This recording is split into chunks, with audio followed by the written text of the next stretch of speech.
बचपन में जब परियों की कहानियां पढ़ते थे या सुनते थे तो ऐसा लगता था कि वाकई कोई शहजादा आएगा और हमारी जिंदगी को सेट कर देगा। और फिर जैसे जैसे उम्र गुजरती गई हकीकत की दुनिया में वापस आ गए।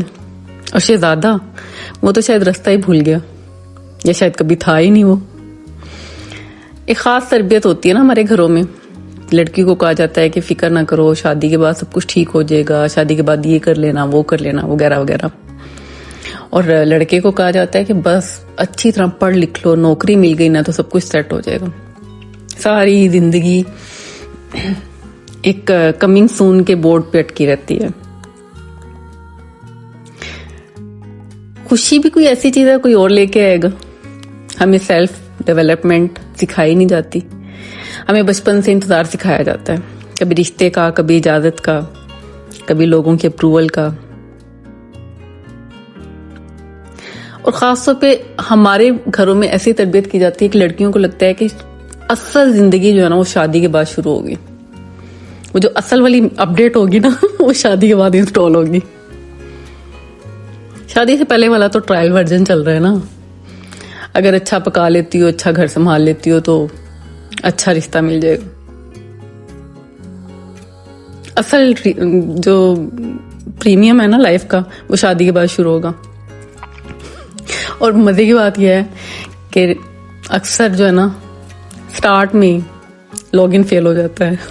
और ये बहुत डीप सी बात है। मुझे बताइएगा आपको समझ आई कि नहीं। आज फिर मेरे अंदर का फिलोसफर जो है ना वो जागा हुआ है। मुझे लगता है कि मेरा कहीं ना कहीं ताल्लुक अफलातून के खानदान से तो है, लेकिन कौन बताएगा। बाकी कोई कड़ी मिलती हो शायद। हमारी प्रॉब्लम्स कौन सॉल्व करेगा, हमारी लाइफ को कौन ऑर्गेनाइज करेगा। ये हस्बैंड तो नहीं करेंगे, ये तो पक्की बात है। ना ही कोई ससुराली करेगा।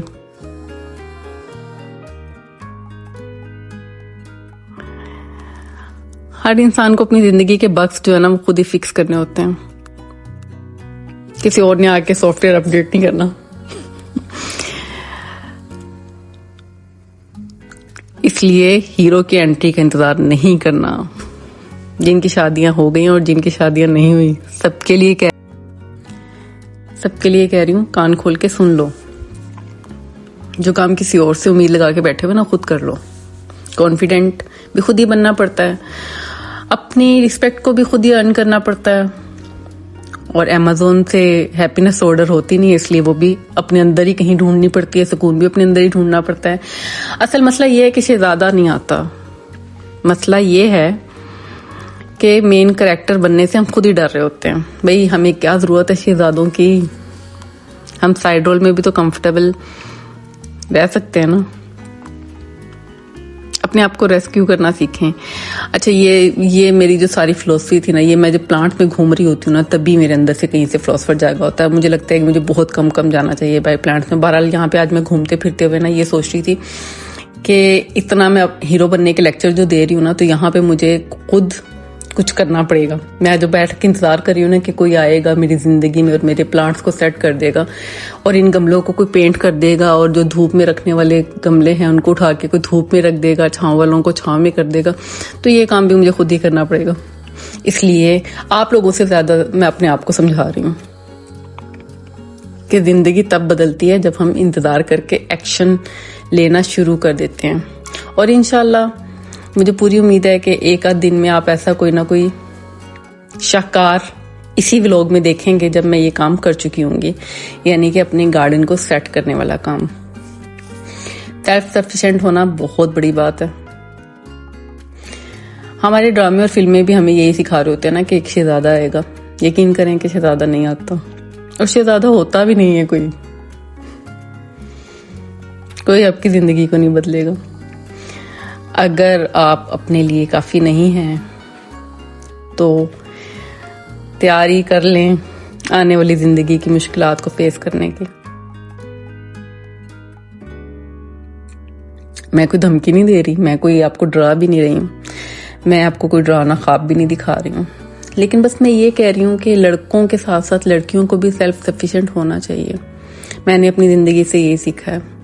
मैं बहुत रश करती हूँ। अगर कोई औरत जो है वो 10,000 भी कमा रही है तो मैं कहती हूँ यार हाउ लकी शी इज ना, she is earning for her self या फिर अपने बच्चों के लिए या कुछ भी, किसी भी तरीके से, चाहे वो घर बैठ के कमा रही है, चाहे वो टीचिंग कर रही है, चाहे वो किसी ऑफिस में जॉब कर रही है। I really admire that kind of women. और मैं भी अपनी ज़िंदगी में काफ़ी दफ़ा ट्राई कर चुकी हूँ और अभी भी हार नहीं मानी मैंने। खैर, रमज़ान चल रहा है और आज 5वां रोज़ा है। अल्हम्दुलिल्लाह अल्हम्दुलिल्लाह बहुत अच्छा सा रमज़ान जा रहा है, बहुत अच्छे से जो है ना, मौसम भी अच्छा है।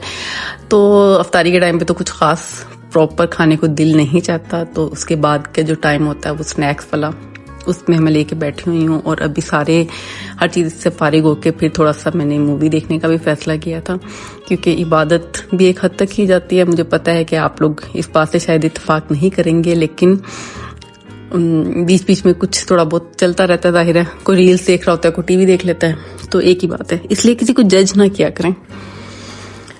मुझे थोड़ा सा, मैं अपनी भी ट्रेनिंग कर रही हूँ इस हवाले से। मैं सोचती हूँ कि मुझे किसी को जज नहीं करना चाहिए, और अल्हम्दुलिल्लाह काफ़ी हद तक कामयाबी हो गई। अगर कोई मेरे सामने किसी की बात बताता है तो मैं खुद को उसकी जगह पे रख के सोचती हूँ कि यार अगर उसने ये किया है ना, तो उसके पीछे कोई ना कोई रीज़न होगी, उसके बिहाइंड कोई ना कोई मसला होगा जो हम नहीं देख पा रहे या हमें नहीं पता। मुझे लगता है कि मुझे एक ट्रेनिंग स्कूल खोल लेना चाहिए। मुझे लगता है कि मुझे या तो कोई बुक लिख लेनी चाहिए इससे पहले कि मेरे अंदर का फिलोसफर घुट जाए, मर जाए। अच्छा जी, मैं आपको ये बता रही थी कि जब मैं कुछ ऐसा खाती हूँ, स्नैक्स वगैरह कुछ फ्राइड, हालांकि 1 चम्मच में मैंने फ्राई किए थे सॉसेजेस, लेकिन मैंने जो है ना साथ काफ़ी सारी वेजिटेबल ले ली थी, उनको मैंने हल्का सा फ्राई कर लिया था बहुत हल्के से ऑयल में। और कोशिश ये होती है कि फ़ाइबर काफ़ी सारा ले लूँ, क्योंकि रमज़ान में जो है ना सहरी के टाइम तो बहुत मुश्किल होता है ऐसी चीज़ों को खाना, लेकिन अफ्तारी के बाद पॉसिबल है। तो आप लोग भी थोड़ा सा वक्फा दे के जो है ना इस तरह की चीज़ें खा लिया करें, वरना जो है ना एसिडिटी वगैरह के भी चांसेस होते हैं। अपना बहुत ज़्यादा ख्याल रखिएगा। और आज की बात काफ़ी लंबी हो गई है, और अच्छे अच्छे रोज़े रखें। इंशाल्लाह फिर मुलाकात होगी। अल्लाह हाफिज़।